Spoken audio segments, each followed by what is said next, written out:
Hello friends, வணக்கம். Welcome back to my channel. இன்றைக்கி நம்ம நெல்லிக்காய் ஊறுகாய் எப்படி செய்கிறதுன்னு பார்க்கலாம். நான் ஒரு 30 நெல்லிக்காய் எடுத்துகிட்டு நல்லா கழுவிட்டு எடுத்து வச்சுருக்கேன். இதை ஒரு துணி வச்சு நல்லா தொடச்சி எடுத்துக்கலாம், ஈரம் இல்லாமல். இப்போ இந்த எல்லா நெல்லிக்காயும் துருவுறதில் வச்சு துருவி எடுத்துக்கோங்க. சீடெல்லாம் ரிமூவ் பண்ணிவிட்டு இந்த துருவின நெல்லிக்காயை மட்டும் வச்சுக்கலாம். இப்போ இது கூட சேர்க்குறதுக்கு நம்ம ஒரு பவுடர் ரெடி பண்ணணும். அதுக்கு கடுகு ஒரு அரை டேபிள் ஸ்பூன், வெந்தயம் ஒரு டீஸ்பூன், சீரகம் ஒரு அரை டேபிள் ஸ்பூன் எடுத்துகிட்டு வெறும் கடாயில் சேர்த்துட்டு வாசம் வர்ற வரைக்கும் லோ ஹீட்டில் வச்சுட்டு வறுத்துக்கலாம்.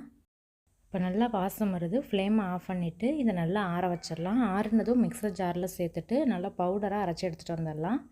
இதை ஒரு பவுலில் ட்ரான்ஸ்ஃபர் பண்ணி எடுத்து வச்சுக்கலாம். இப்போ இந்த நெல்லிக்காயோடு சேர்க்குறதுக்கு நம்ம மிளகாய்த்தூளும் உப்பும் எடுத்து வச்சுக்கலாம். நான் வந்து ஒரு 4 டேபிள் ஸ்பூனுக்கு மிளகாய்த்தூளும் தேவையான அளவு உப்பு எடுத்துருக்கேன். டேஸ்ட் பார்த்துட்டு நம்ம ஆட் பண்ணிக்கலாம் லாஸ்ட்டாக. இப்போ தாளிக்கிறதுக்கு ஒரு கடாயில் நான் 1/2 கப் அளவுக்கு நல்லெண்ணெய் ஆட் பண்ணி சூடு பண்ணிக்கலாம். எண்ணெய் சூடானதும் 1 டீஸ்பூனுக்கு கடுகு சேர்த்து பொரிய விடலாம். அது கூட ஒரு 2 கொத்து கறிவேப்பிலை ஆட் பண்ணிக்கலாம். 3 வரமிளகாயை கிள்ளிட்டு ஆட் பண்ணிக்கலாம். ஒரு 6 பல் பூண்டு எடுத்துகிட்டு இடித்து சேர்த்துக்கலாம்.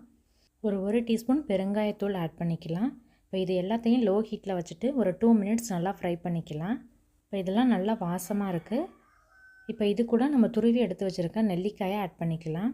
ஒரு 1/4 டீஸ்பூனுக்கு மஞ்சள் தூள் ஆட் பண்ணிவிட்டு மீடியம் ஹீட்டில் வச்சு நல்லா கலந்து விட்டு ஒரு 2 மினிட்ஸ் குக் பண்ணிக்கலாம். இந்த நெல்லிக்காய் கொஞ்சம் சாஃப்டாக குக் ஆகணும். இப்போ இது நல்லா குக் ஆகிடுச்சு. இப்போ ஃப்ளேமை ஆஃப் பண்ணிவிட்டு இதை அப்படியே நம்ம ஆற வச்சிடலாம்.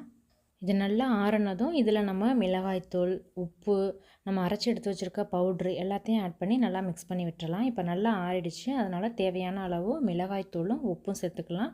நம்ம வறுத்து அரைச்சி எடுத்து வச்சுருக்க அந்த பவுட்ரையும் ஆட் பண்ணிக்கலாம். இப்போ எல்லாத்தையும் நல்லா கலந்து விட்டுறலாம்.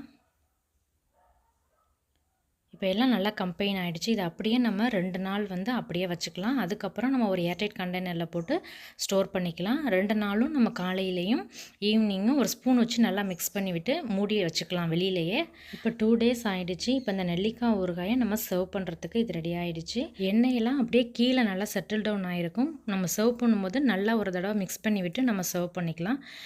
இது அப்படியே ஒரு ஏர்டைட் ஜாரில் ஸ்டோர் பண்ணி வச்சு நம்ம ஃப்ரிட்ஜில் வச்சுக்கலாம். இந்த வீடியோ பிடிச்சிருந்தால் லைக் பண்ணி ஷேர் பண்ணிவிட்டு சப்ஸ்கிரைப் பண்ணி பெல் ஐக்கானை கிளிக் பண்ணி ஆளுங்கிற ஆப்ஷனை கிளிக் பண்ணி வச்சுக்கோங்க. தேங்க்யூ ஸோ மச் ஃபார் வாட்சிங்.